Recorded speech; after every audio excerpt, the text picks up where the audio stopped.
He's got the money on his side. Maryland's Republican Governor Larry Hogan has a massive fundraising advantage, allowing him to flood the airwaves with ads like this. $2 billion in tax, toll, and fee relief. Highest ever funding for schools. Healthiest bay in a generation. His opponent says he needs the people power to win. Look, we've said from the beginning, I'm not running to the left, I'm not running towards the right. I'm running to the people of the state. I started off this campaign just listening to working families across the state. And what you heard again and again was that about 85% of the big kitchen table issues facing any family are the same as every other working family. Kids are coming out of college deep in debt. Healthcare costs keep skyrocketing. Under Larry Hogan, they're up more than 10% every year. Polls have him down by double digits. To win, Ben Jealous says he needs a massive increase in voter turnout in places like Baltimore City, where barely 1 in 3 voted in 2014. Low voter turnout statewide helped propel Hogan into the governor's mansion in a state where Democrats outnumber Republicans 2-1. It seems like most people are happy with some of the progress that we've made over the last 4 years, and they want to see us continue. Hogan does have high approval ratings in Maryland, and his supporters say he's taking the state in the right direction. And what's important for us is how Governor Hogan is supporting minority diversity businesses, specifically diversity women businesses. I think in this jurisdiction it's economic opportunity, fairness, and of course the violence situation. I think it's been, I think he's done a lot more productive stuff here in Maryland, in our jurisdiction in Baltimore. But according to a new report by the United Way, more than a third of Maryland residents are struggling to afford basic needs, a number that remains largely unchanged over the past 8 years. Baltimore has close to double the state average unemployment and poverty rates. That's why Jealous recently visited the historic Lexington Market to talk about his economic platform, taking on corporate interests by passing state-based Medicare for All, boosting aid for small businesses, and increasing the minimum wage to $15 an hour, which would boost wages for 1 out of 4 workers in Maryland. Hogan says he's created 100,000 jobs in Maryland during his tenure. We asked Jealous for a response. The question is, how many more jobs could we have created? We have dead last job growth in the region. It's not just how many jobs have we created, it's how many more could we have created if we were really leading this economy in bold new ways. I'm out here today to talk to local business people who are job creators and yet have to bootstrap their businesses. And if we were willing to take risks on them like we do on big corporations, they'd be growing that much more quickly. And we'd be creating more jobs in places like West Baltimore. We questioned Jealous about what he'll do to fight chronic unemployment. The black unemployment rate in Baltimore is more than double the national average. My family's been rooted in West Baltimore since 1941. I mean, extended family even earlier than that. But my grandparents moved up here in 41. And when their old neighborhood, Upton, was on fire during the uprisings, I sat down with friends who were leaders in the city, business people in the city like me. We mapped out the city.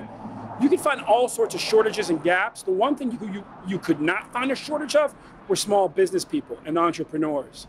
In fact, if each one of those small business people in the city, each one of those entrepreneurs was just able to create one more job, put a massive dent in the unemployment rate in the city. According to a Harvard study, Baltimore has the worst social mobility for young black men in the country, which Jealous notes has its roots in racist government policies. Baltimore was the laboratory for redlining. You go back, this is really where residential segregation at its most extreme began. Jealous criticized Hogan for canceling the Red Line, which he called a boondoggle. A federal civil rights complaint against the move was dismissed by the Trump administration. This governor, when he redlined the Red Line subway route that would have opened up opportunity in the county, in the city, even in Anne Arundel County, the chamber down there is upset that the governor killed the Red Line. It set us back. And what we really have to understand is that all those systems have to work well together.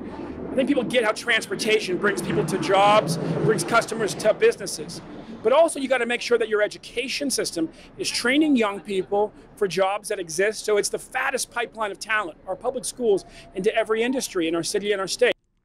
Residents also expressed their concern about a police department seemingly out of control. I asked Jealous if he supports reforming the Law Enforcement Officers' Bill of Rights and putting the Baltimore Police Department, currently under state control, under local control, a longtime demand of local criminal justice reform advocates. Job one has to be to create a police department that keeps us safer, where people are coming into the department from the neighborhoods.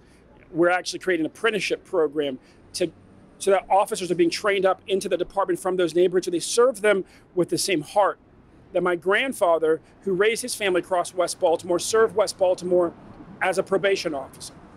We've got to hold police officers to the same standard we hold everybody else to. If you're a police officer and you kill somebody wrongfully, that should be treated like murder. There should be no special treatment. You shouldn't have days to prepare your defense before your fellow officers get to investigate you. We will fix that. It's wrong. I was good. I'm glad to see that the officer who assaulted somebody now is being considered for charges for assault. That's the way that it should be working.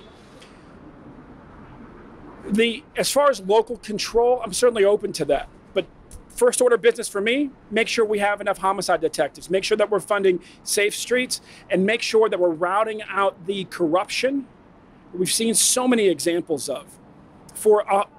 Since the Civil War, the police department, dual responsibility, the state and the city, and given how broken things are, I think the state has to first make sure that it's fixed and then hand over a fixed department to the city. But you can't just throw one more problem on the city and wash your hands of it. Thanks so much. Real News will continue to cover the campaign for governor in Maryland. This is Jessel Noor in Baltimore.